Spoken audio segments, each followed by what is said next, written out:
Bismillahirrahmanirrahim. Assalamualaikum warahmatullahi wabarakatuh.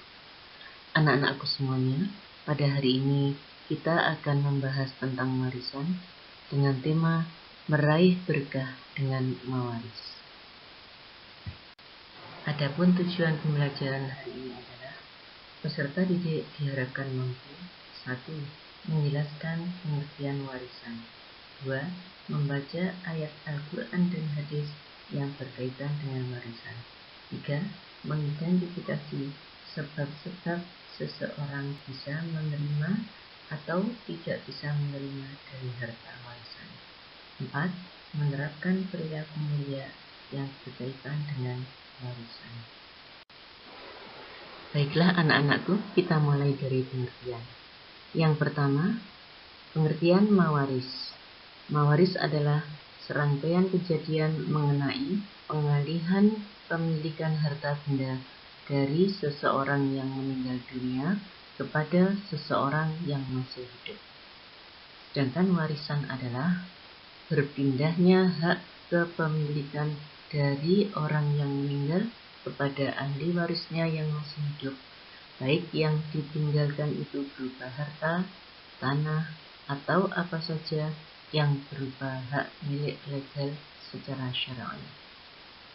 Sedangkan ilmu waris atau ilmu faraid adalah ilmu yang membicarakan segala sesuatu yang berhubungan dengan harta warisan, yang mencakup masalah-masalah orang yang berhak menerima warisan, bagian masing-masing, dan cara melaksanakan pembagiannya, serta hal-hal lain yang berkaitan dengan ketiga masalah tersebut. Sedangkan dalil tentang warisan terdapat dalam Al-Quran surat An-Nisa ayat 7 yang artinya, bagi orang laki-laki ada hak bagian dari harta peninggalan ibu bapak dan kerabatnya, dan bagi orang wanita ada hak bagian pula dari harta peninggalan ibu bapak dan kerabatnya, baik sedikit atau banyak menurut bagian yang telah ditetapkan. Terdapat juga di dalam hadis yang artinya dari Ibnu Mas'ud bersabda Rasulullah SAW, pelajarilah Al-Quran dan ajarkanlah kepada manusia, dan pelajarilah Al-Faraid dan ajarkanlah ia kepada manusia. Maka sesungguhnya aku ini manusia yang akan mati dan ilmu pun akan diangkat. Hampir saja nanti akan terjadi dua orang yang berselisih tentang pembagian harta warisan dan masalahnya, maka mereka berdua pun tidak menemukan seseorang yang memberitahukan pemecahan masalahnya kepada mereka.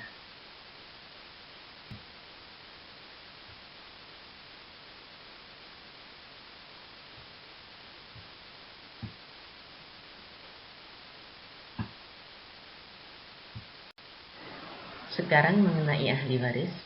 Jumlah ahli waris yang berhak menerima harta warisan dari seseorang yang meninggal dunia ada 25 orang.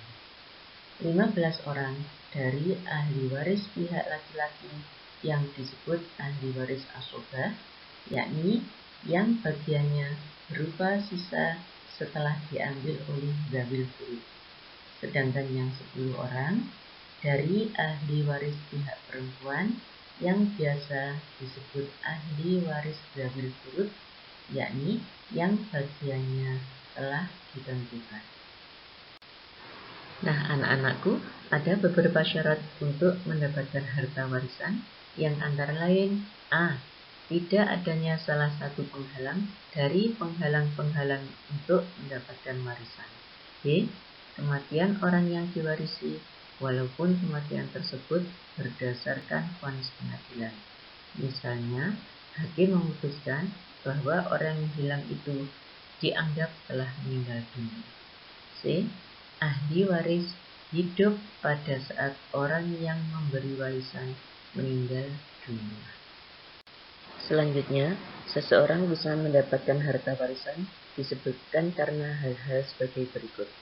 Yang pertama, karena nasab atau keturunan, yaitu ahli waris yang terdiri dari bapak dari orang yang diwarisi atau anak-anaknya beserta jalur kesampingnya, serta saudara-saudara beserta anak-anak mereka, serta paman-paman dari jalur bapak beserta anak-anak mereka. Sebab yang kedua yaitu pernikahan. Pernikahan yaitu akad yang sah untuk menghalalkan hubungan suami istri. Sebab yang ketiga yaitu wala. Wala adalah seseorang yang memerdekakan budak.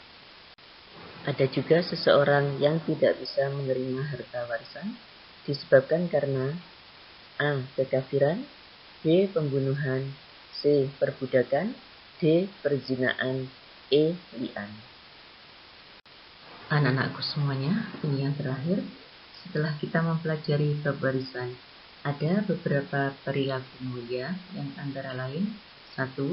Meyakini bahwa hukum waris merupakan ketetapan Allah Subhanahu wa Ta'ala yang paling lengkap dijelaskan oleh Al-Quran dan hadis Nabi. 2. Hukum untuk mempelajari ilmu waris adalah fardu kifayah. Karena itu, setiap muslim harus ada yang mempelajarinya. 3. Meninggalkan keturunan dalam keadaan berkecukupan lebih baik daripada meninggalkannya dalam keadaan miskin, karena Islam memerintahkan, berikanlah sesuatu hak kepada orang yang memiliki hak itu. 4. Seseorang sebelum meninggal sebaiknya berwasiat, yaitu pesan seseorang ketika masih hidup agar hartanya disampaikan kepada orang tertentu atau tujuan lain yang harus dilaksanakan setelah orang yang berwasiat itu meninggal. 5. Ayat-ayat Al-Quran dalam menjelaskan pembagian harta kepada ahli waris menempatkan urutan kewarisan secara sistematis didasarkan atas jauh dekatnya seseorang kepada si mayit yang meninggalkan harta warisan.